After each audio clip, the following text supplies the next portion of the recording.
Hello, dear student friends. Dr. Bapuji Salunke, Institute of Engineering and Technology, Kolhapur, welcomes you all to e-learning platform. This is Science and Humanities Department. Myself, Mr. Sudarshan Dinkar Mahadik, and the course which we are learning is Basic Science Physics. The unit which we are learning is Heat and Optics. Learning outcome for today's lecture is relate the characteristics of three gas laws. Okay, आपल्याला 3 gas lodge माहीत आहेत, वायुविषयक 3 नियम माहिती आहेत. त्यांच्या characteristics म्हणजे त्यांच्या वैशिष्ट्यांमधला जो काही संबंध आहे तो प्रस्थापित करणं, तो समजून घेणं हे आपल्या आजच्या लेक्चरचा आउटकम आहे. Gas lodge. ओके, आपण शेवटच्या लेक्चरला सुद्धा आपल्या पाहिलं होतं की गॅसच्या संदर्भामध्ये 3 इनसेपरेबल फॅक्टर्स असतात. कोणत्याही गॅसपासून ह्या 3 फॅक्टर्सला रिमूव्ह करताच येत नाही, आपल्याला बाजूला करताच येत नाही. That we have already seen in our last lecture.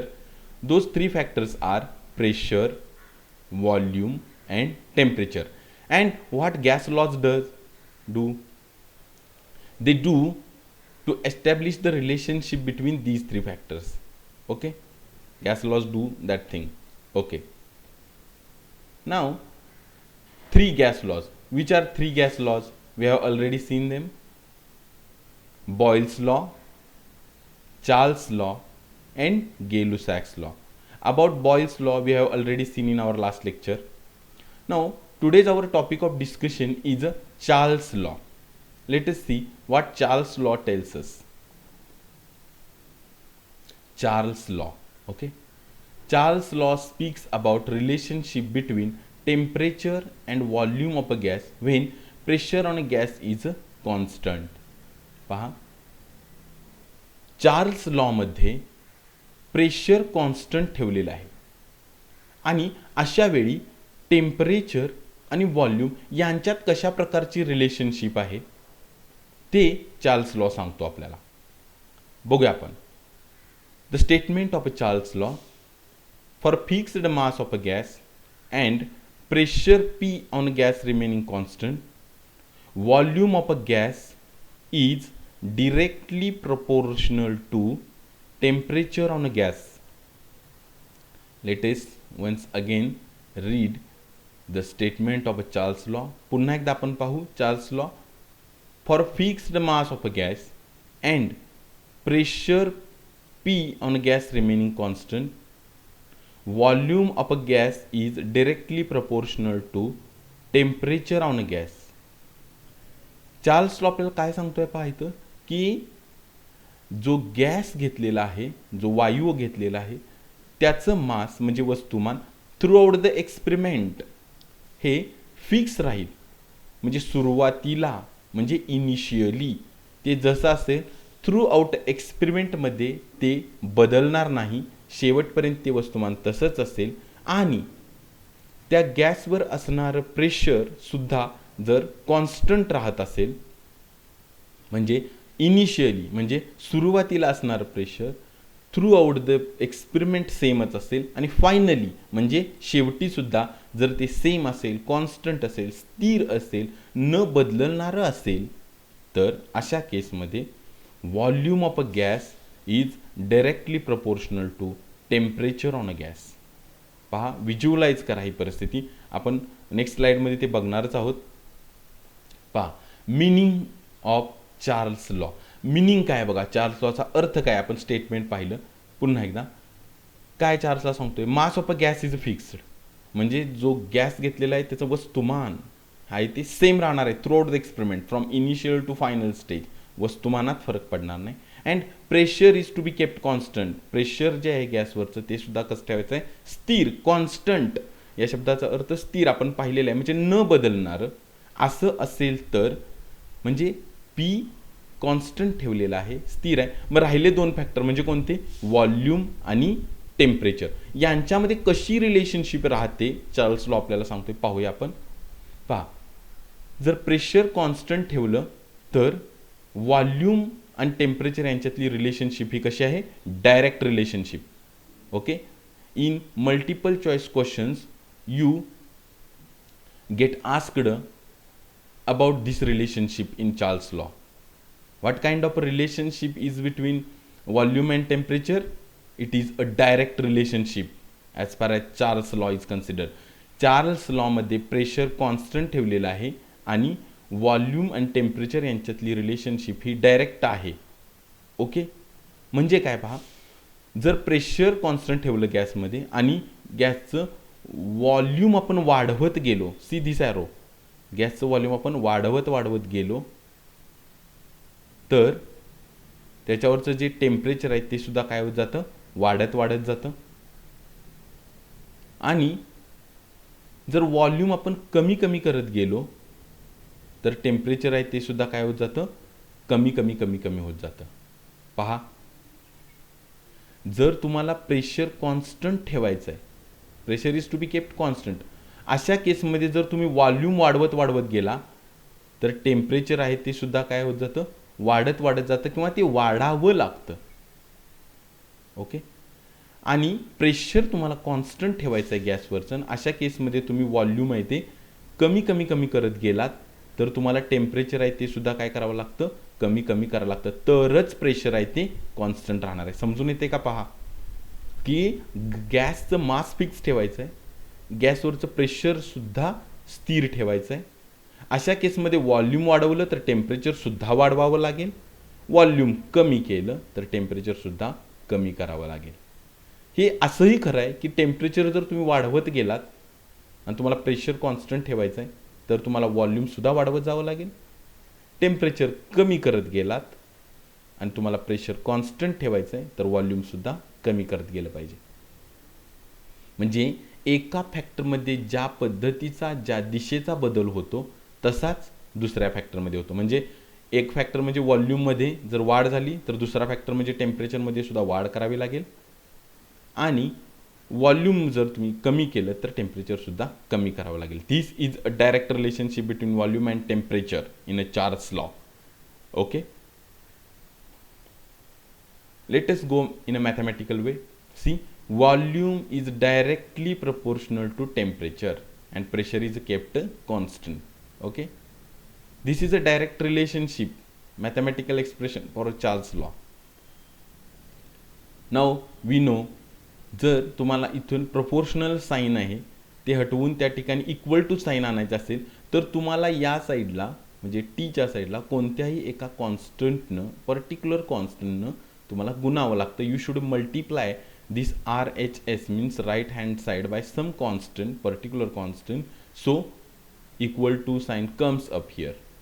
Okay, so V is equal to KT where K is a constant. Okay, where K is a constant. T इथं डिनॉमिनेटरला आला, so V upon T equal to K is equal to constant. So in general what we get, Charles law is equal to V upon T is equal to constant when pressure is kept constant. म्हणजे pressure तुम्हाला स्थिर ठेवायचं असेल तर V upon T is equal to constant, किंवा pressure ज्यावेळी constant असतं त्यावेळी V upon T equal to constant, हे तुम्हाला चार्ल्स लॉचं स्टेटमेंट येतं.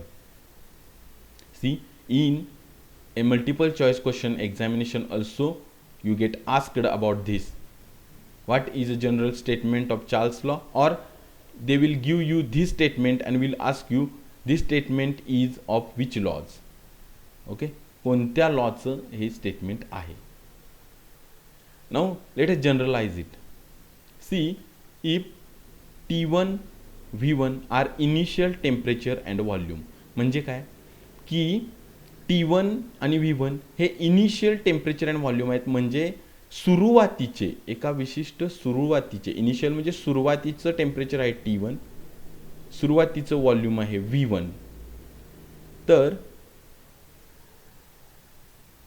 And final temperature and volume are T2 and V2 respectively. Means final temperature T2 म्हणजे शेवटचं आणि फायनल व्हॉल्यूम इज V2. अशी केस असेल तर जनरलायझेशन कसं होतं पहा, याच्यावरून झालेलं आहे generation. V1 upon T1 is equal to V2 upon T2 is equal to constant. म्हणजे काय की तुम्ही एखाद्या विशिष्ट वेळचं व्हॉल्यूम अँड टेम्परेचर घेतलं, त्यांचं गुणोत्तर काढलं, त्यानंतर फायनल टाईमचं तुम्ही V2 अँड T2 असं तुम्ही व्हॉल्यूम अँड टेम्परेचर घेतलं, त्यांचं गुणोत्तर काढलं, तर हे दोनही कसे येतात, समानच येतात. मीन्स फॉर एक्झाम्पल ह्यांचा जो रेशो आहे तो कसा असतो, सेम असतो, means that is constant. Okay, आपण ज्यावेळी पुढे न्यूमेरिकल एक्झाम्पल बघणार आहोत त्यावेळी ही गोष्ट तुम्हाला आणखीन समजून येईल. Okay, so for exam kind of a view you should know these relations. Okay, all right. Now what is graphical representation of a Charles law?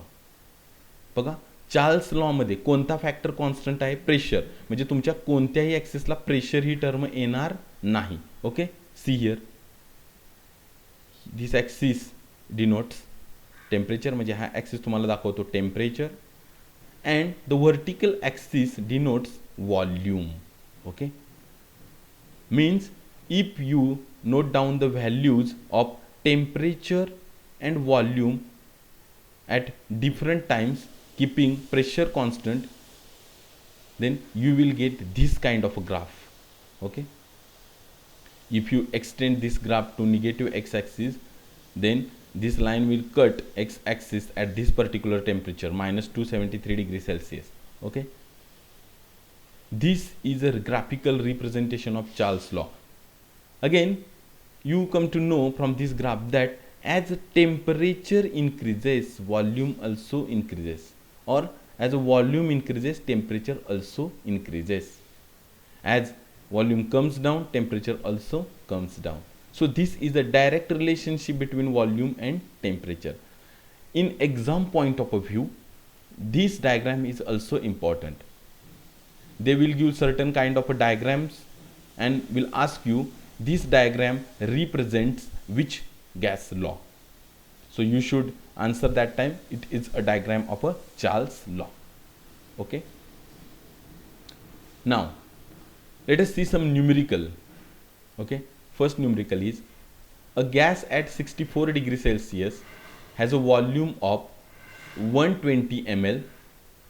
Calculate its temperature when its volume is 150 ml at constant pressure. See here, constant pressure means Charles law. Okay, let us solve the example. पहा आता ह्या example मध्ये काय काय दिलेलं आहे पहा. Write down what the example has given you.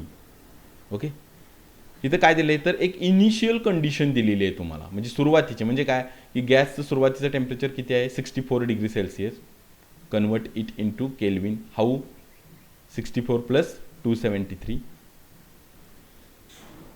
Then they have given you the volume, means initial volume V1 equal to 120 ml. Now they are asking you to calculate the temperature, means T2, when V2 is 150 ml.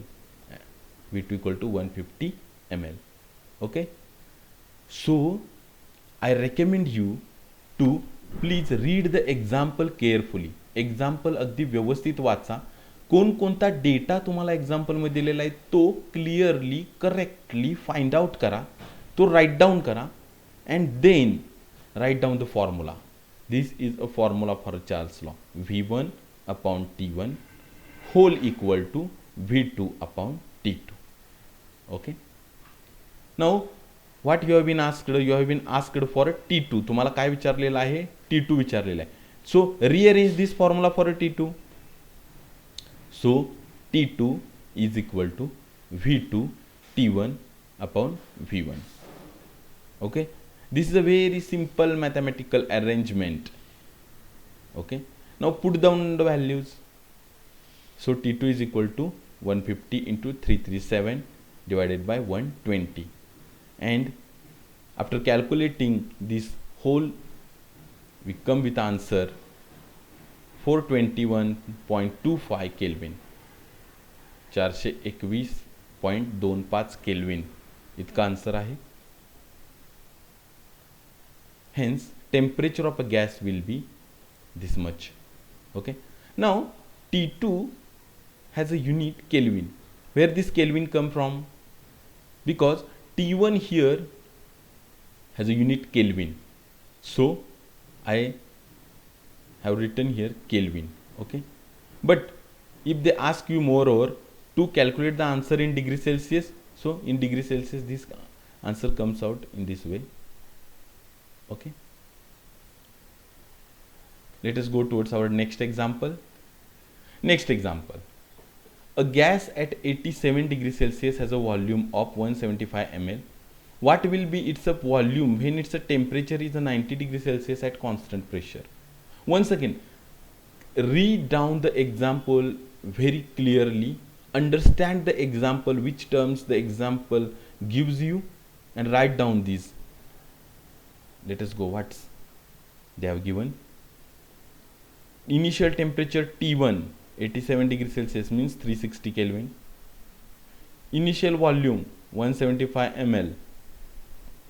Now they have given you the final temperature 90 degrees Celsius. T2 is equal to 90 degrees Celsius equal to 363 Kelvin, and they ask you about what will be the final temperature.